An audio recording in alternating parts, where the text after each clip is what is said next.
Missed last week's show, go to our website. You'll find all of this season's programs archived there for viewing. And while you're there, take our poll and have your say. Do you think the world will ever eradicate extreme poverty? You'll find our poll question and shows to watch at listenuptv.com. Welcome back. We're focusing this half hour on a checkup of the world's Millennium Development Goals. 8 time-bound goals designed to help make the world a better place for all its citizens. Listen Up traveled to Thailand recently, where we visited with a gathering of people from around the world who care about these issues, and we've brought back some of their voices to share with you. Take a look.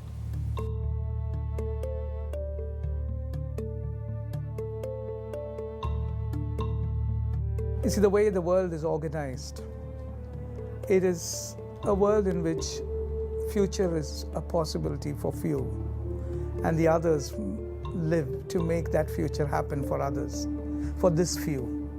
And so 60% of the world is purely in the periphery of a world in which 10% are planning the world for their own future. I think it has to become the agenda of our political leaders, and not the ability of the rich to put them back in power. I think the government exists to create a just society. I think that should be the criteria on which we vote a government in, and we need to hold the government more accountable to fulfill that purpose. The one thing that is a mark of extreme poverty is that each day for them perhaps would be they live knowing it could be the last day of their life.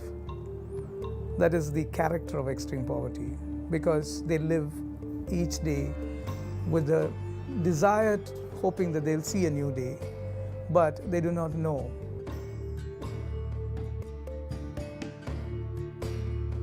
The second Millennium Development Goal tackles the fact that so many of the world's children never go to school. The goal is to achieve universal primary education so that by 2015, children everywhere, boys and girls alike, will be able to complete a full course of primary schooling. And joining me once again to talk about this goal is artist and thinker William Ho, who created the One Heartbeat Award that the United Nations gives to advance achievements in the Millennium Development Goals. And William, it sounds so obvious. Every child should go to school. Why is it important? Children are our futures. Tell me about the progress we're making in educating them. And I'm just going to throw this in.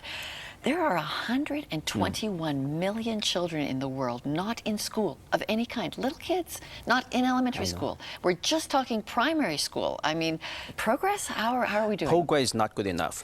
Progress is not good enough.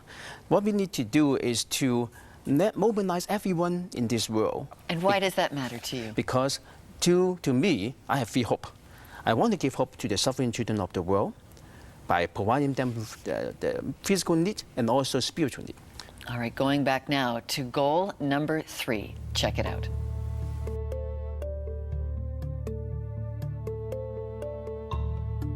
When the lid came off the need of the world in eradicating poverty, it was discovered that women were at the bottom of the heap. Even looking at school attendance, more boys get to go to school than girls. Looking at the women who work, in some cases they earn 10 times less than their male counterpart. When you look at gender equality, you ask yourself, what is a woman worth?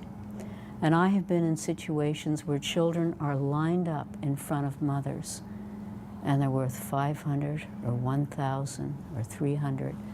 In order to feed the rest of the family, they can be sold in to slavery.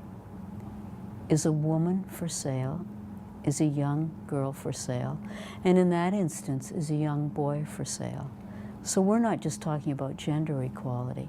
We're talking about the quality and value of humanity, of a person with a name, with a story.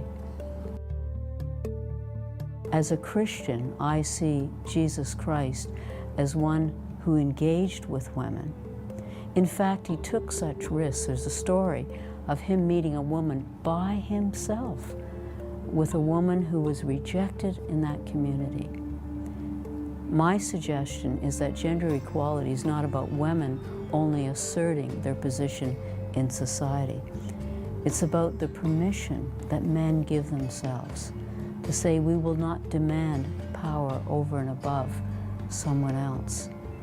And we will see that God has created men and women equally. Well, that's up to us whether it's equal or not.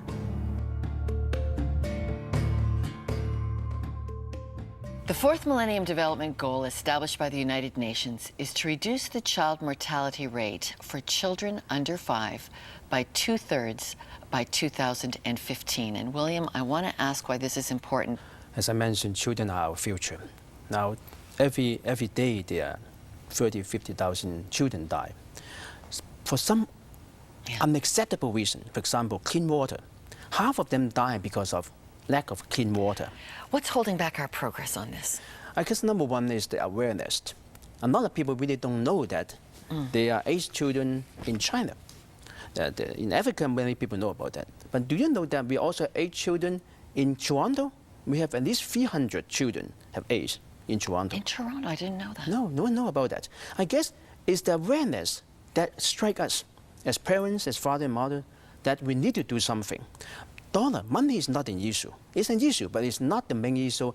Unless people know that, and our hearts strike that we have to do something, and our tears come out that we have to do something, then we will do. Okay, we're going to keep moving through our Millennium Development Goals, and when we come back, goals 5 through 8, and why they should matter to all of us.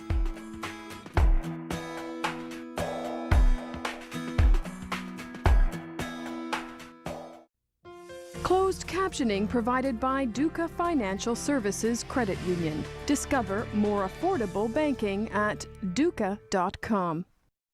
We love getting your calls, voicemails, emails, video clips, and letters. Pop by our website and answer this week's question.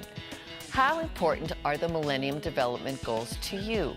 You'll find all our contact information at listenuptv.com.